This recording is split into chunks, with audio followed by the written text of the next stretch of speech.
Hey, what's going on, everybody? For First We Feast, I'm Sean Evans, and you're watching Hot Ones, the show with hot questions and even hotter wings. That's right. And it's LA week on First We Feast. We had to get Compton legend, Grammy award-winning rapper. You can catch him on the I Love 90s tour, and you know how the show works, right? Right. You gotta get through 10 wings. If you don't, I take half your plug at the end.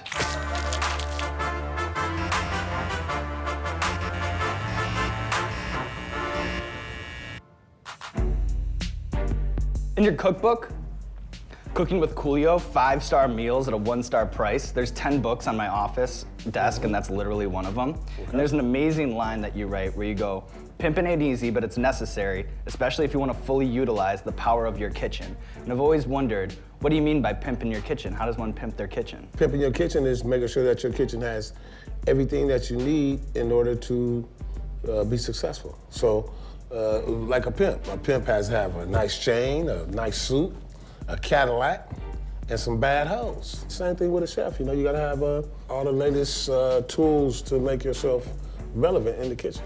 You need some spatulas, you need some spoons. You need some spatulas, some spoons, you need an ice cream maker, you need a 6-eye stovetop. There you go. And then it actually segues rather poetically into question number 2. And you know, a lot of rappers are now into this cooking thing, like Action Bronson has a show, 2 Chainz has a cookbook. No, here's the kill. How the hell Action Bronson get a TV show before me? I've been cooking for 10 years. That's what I'm saying. You're the godfather of all this cooking thing. I feel slighted. That's what I was gonna ask you. Do you feel like everyone's riding kind of the Coolio wave? No, I'm just saying that because Action is actually, he was a working chef before he became, before he made it in hip hop. But, I'm just saying, look, if y'all gonna give Action Bronson a show, can I get a show too? But it's kind of crazy too. Like even Black China and Kylie Jenner have like cooking shows, and they're like in a cooking show beef back and forth. It's all nuts. And they can't cook. Number 3, El Yucateco Caribbean Habanero. You were once quoted in Rolling Stone as saying that you're one of the world's 1 million greatest lovers. And I'm not great at math, but there's over 7 billion people in the world, so that puts you squarely in the 99.99 percentile. Can I get a witness? Yes. Why do you think that you're like one of the best in the sack in the world, like better than everyone else? Because I pay attention to detail. I have girth, length, and width. I'll do anything to please my woman, and I mean anything, as long as it doesn't involve my butthole. No booty fingers. Yeah, none of that. What do you think of the sauces so far? I'm waiting on one to be hot. Everybody who comes on the show says something like that, and it comes back. It comes back. There's a lot of folklore around Gangsta's Paradise and how it sort of came about. What? And I read once that it was recorded at a backyard barbecue. Is that true, or can you tell me the origin story behind That's a damn lie. That's a damn lie? That's a lie. Actually, I went to my former manager's house. His name is Paul Stewart. If you don't know who Paul Stewart is, Paul Stewart got Warren G his first deal. He got Pharcyde their first deal. Like I said, I happened to be at his house, and I was going to sign some paperwork and pick up a check. And I walked past the studio, and I heard the music playing. So I walked up to the producer, whose name was Doug, and I said, "Yo, what's this?" He said, "This is just something I'm working on." And I said, immediately, I said, I gotta get on that. I said, "This is mine." Just like that. I listened for him, and I said, "As I walk through the valley of the shadow of death, I take a look at my life and realize." I freestyled the whole first line. And I sat down, I picked up a pen, and I started writing. Now here's some real folklore about Gangsta's Paradise. I never picked up my pen. I wrote Gangsta's Paradise out like I already knew it. It was a divine intervention. It really is kind of crazy how that thing all came together. I gotta say it like this. I didn't even write Gangsta's Paradise. Gangsta's Paradise wrote me, bruh. I was an instrument. And the song was the entity, and it was like this.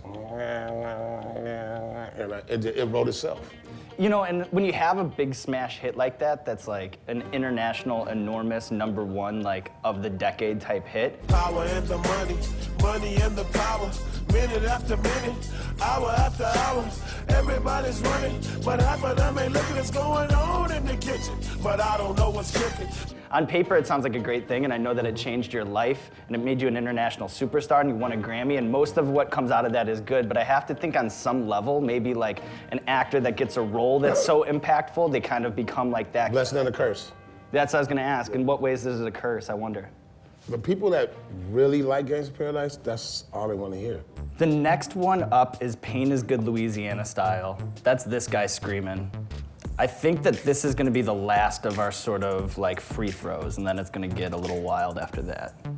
Last Gangsta's Paradise question. I remember you voicing some displeasure at the time when Weird Al decided to spoof it. I wonder if you rethought that at all? Do you still feel slighted, or what do you think when you look back on that moment? In hindsight, it was stupid of me to say something about him, you know, doing a parody of Gangsta Paradise. I mean, he did Michael Jackson, he did Prince, you know, people who were definitely more talented than I am. I think Prince did say something, Yeah? but he wasn't very vocal about it like I was. And it just made me look dumb. It made me look stupid. It was one of the dumb things I did. And I'm willing to admit, I did something stupid. So this next one is High River Rogue, number 6 on our list. You've made a couple appearances at a gathering of the Juggalos, and from an outsider looking in, that looks like such a one-of-a-kind music festival experience. I wonder first, is it different than other music festivals? And I have to think that if you've done that a couple weekends, that you have to have some sort of crazy story out of it. Whoop, whoop. You have a Juggalo tattoo. I was adopted. About it. I was adopted by the Juggalos. They're really big into that family thing. A lot of people would call them the scourge of the earth. But I think that they're family-oriented people. So a lot of them are people who, they don't have family. Kids that were adopted, or kids that were in the system, or kids that their families were hardcore on drugs and didn't give a damn about them. I put it to you like this: anywhere you go, if you're a Juggalo and you find some other Juggalos, they'll give you a place to sleep. They'll feed you, they'll give you some money to move on to your next destination or whatever you need. They'll help you out. They'll get you high, you know, they'll get you drunk, you know. If you're a guy and, you know, maybe you haven't had a woman in a while, you know what I'm saying? They'll give you a hot bath and, yeah, something hot. So, all right, this one we have Pain 100%. This is where the game changes. I have to say, Coolio, I'm impressed with your composure right now. You're really... Bro, like I said, let me know when we get to the hot ones. Maybe it's because I grew up in the 90s, but I always thought of that MTV scene where they had not only the VMAs, but also the Rock N Jock games as being really a great time to have the world in the palm of your hands. Tell me about it. Tell me what you remember. Tell me what stands out. Because you were an away boy, you were a bricklayer, you presented with Bjork. In the Rock N Jock baseball game, I hit a pop-up to the infield, bro. Hit a pop-up to the infield, and Ozzy Smith caught my shit like this. Behind his back. I was embarrassed. Embarrassed. It was embarrassing, but it was fun because, you know, I mean, Ozzy caught my pop-ups.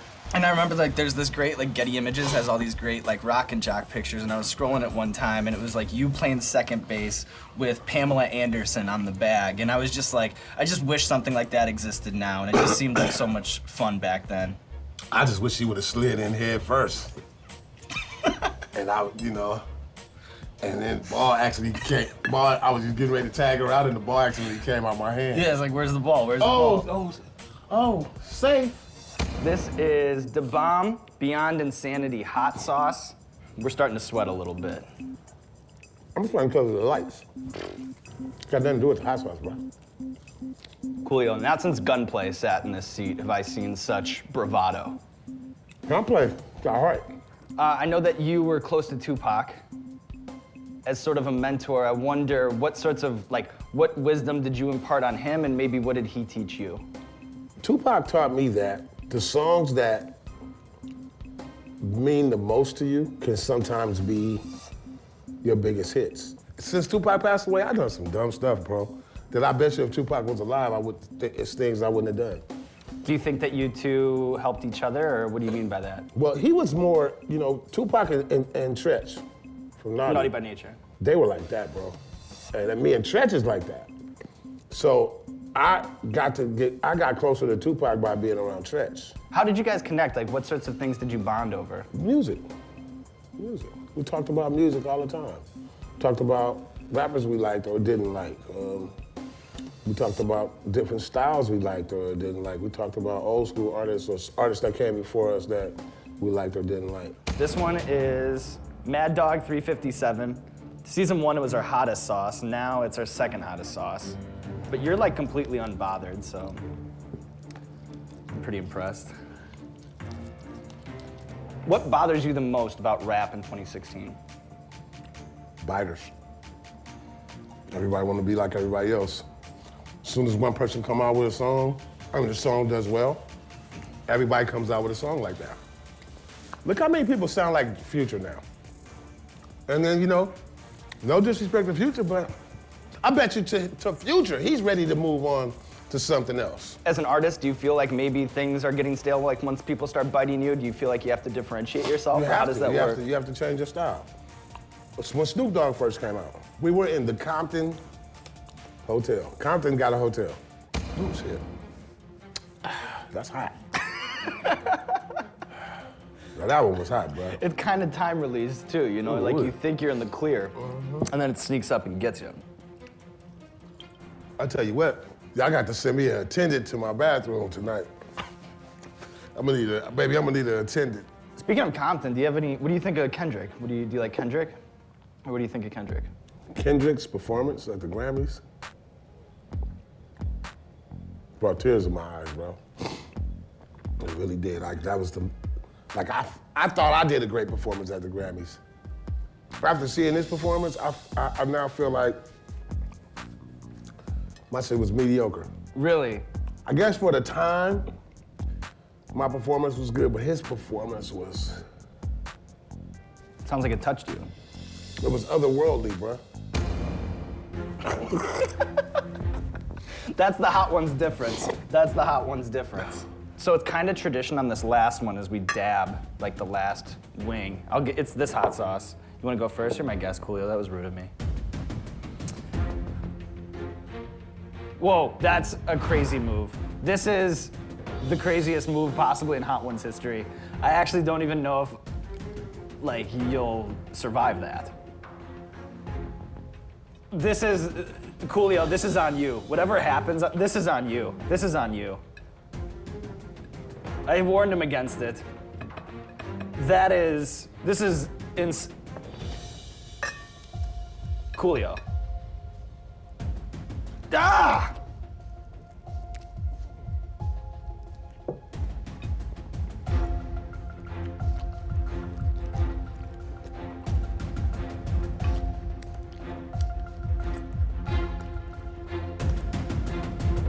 Wow. Easily the cockiest move I've ever seen on Hot Ones. What's your legacy? How do you want to be remembered, Coolio? Do you ever think about it? Not very often, but that shit is hot. Ooh, It is so hot. I don't know. You killed the wings all the way through this game, and then to pull that move.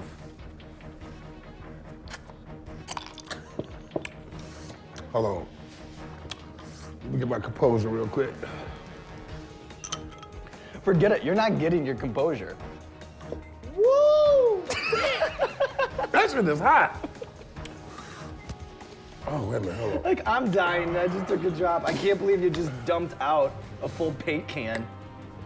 I got something in my eye. No.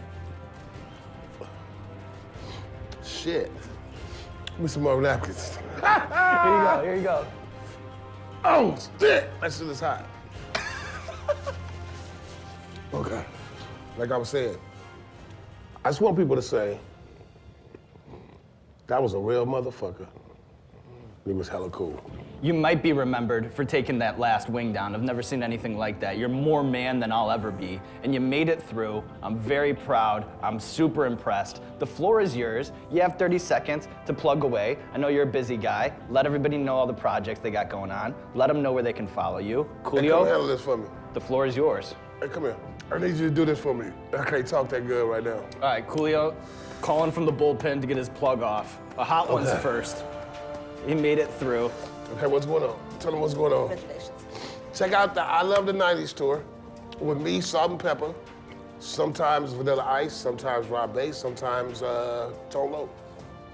The new cookbook is coming soon, the second installment of Cooking with Coolio.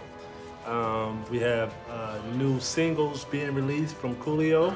We're not gonna do any albums, we're gonna do a bunch of streaming singles, a lot of videos, new cooking show, the second season of cooking. Woo, shit. All right, I'm better now. All right. Hey, my nuts is sweating.